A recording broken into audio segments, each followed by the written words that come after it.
Pernah kebayang nggak sih baca satu cerita yang sama tapi diulang sampai 7 kali? Nah, hari ini kita bakal bongkar sebuah narasi kuno yang strukturnya unik banget, judulnya Para Penyair.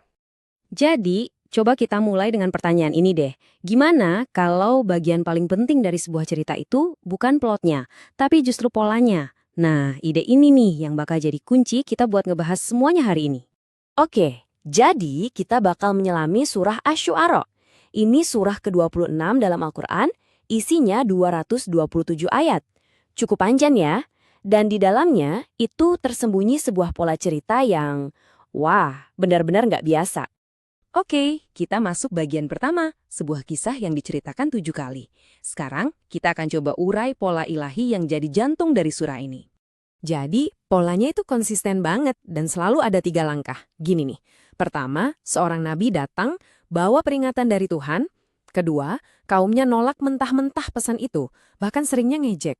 Dan yang ketiga, penolakan itu selalu berujung pada konsekuensi yang dahsyat. Nah, yang bikin ini makin menarik, setiap cerita ditutup dengan kalimat yang hampir sama persis. Persis kayak ref di sebuah lagu gitu loh. Ini yang ngikat semua cerita jadi satu, sambil menekankan 2 sifat Tuhan. Maha perkasa, tapi di saat yang sama juga maha penyayang. Lanjut ke bagian 2, Musa dan para penyihir. Yuk kita lihat langsung gimana pola ini berjalan di kisah yang paling detail di surah ini, yaitu pertarungan antara Musa dan Fir'aun. Oke, langkah pertama, peringatan. Misinya Nabi Musa jelas, hadapi Fir'aun, minta dia membebaskan Bani Israel. Tapi, ya seperti yang bisa kita duga dari polanya, respons Fir'aun apa? Penolakan total plus ejekan. Coba lihat deh kontrasnya.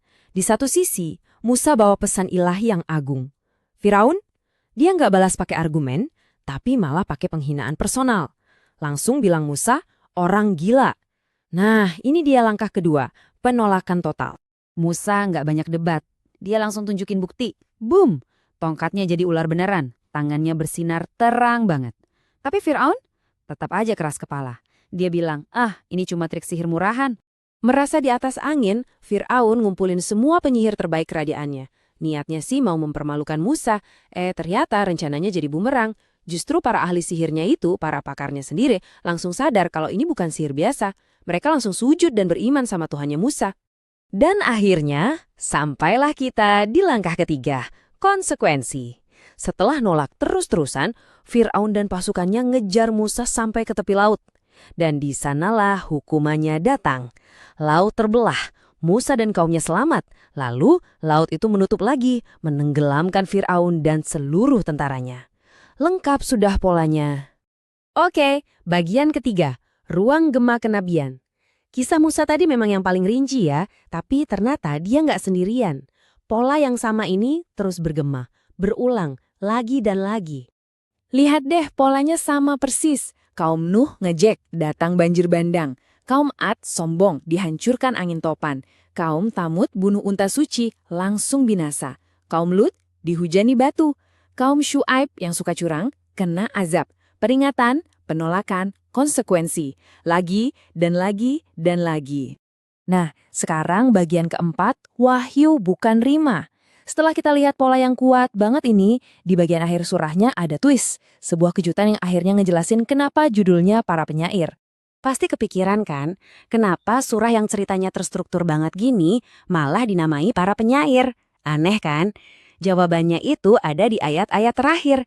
Di situ ada perbandingan langsung antara wahyu dari Tuhan dengan puisi buatan manusia. Argumennya tuh jelas banget. Di satu sisi ada wahyu ilahi. Sumbernya dari Tuhan, tujuannya ngasih petunjuk, isinya kebenaran. Nah, di sisi lain ada puisi, setidaknya dalam konteks ini ya, yang digambarin lahir dari imajinasi liar, yang ngikutin cuma orang-orang tersesat, dan seringkali omongannya nggak sesuai sama perbuatan. Nah, ini dia poin utamanya. Semua pengulangan yang kita lihat dari awal tadi, itu bukan kebetulan. Itu sebuah argumen. Struktur yang kaku dan pesan yang konsisten ini justru jadi bukti kalau ini bukan hasil imajinasi manusia. Ini wahyu dari sumber ilahi. Oke, bagian terakhir, pesan yang tak berubah. Pertanyaannya sekarang, kenapa sih pakai pola kayak gini? Tujuannya apa? 7 kali loh pola ini diulang. Angka ini seolah-olah mau bilang betapa penting dan universalnya pesan di baliknya. Ini bukan lagi cerita tentang satu kaum saja, tapi tentang pola perilaku manusia dari zaman ke zaman. Jadi apa kesimpulannya? Gini, pertama, pola ini tuh buat menghibur Nabi Muhammad, nunjukin kalau dia nggak sendirian ngalamin penolakan. Kedua, ini bukti kalau pesan Tuhan itu konsisten dari dulu sampai sekarang. Ketiga, ini jadi pelajaran abadi buat kita semua tentang iman dan konsekuensi. Dan yang terakhir, yaitu tadi, buat menegaskan kalau Al-Quran itu wahyu, bukan sekedar puisi.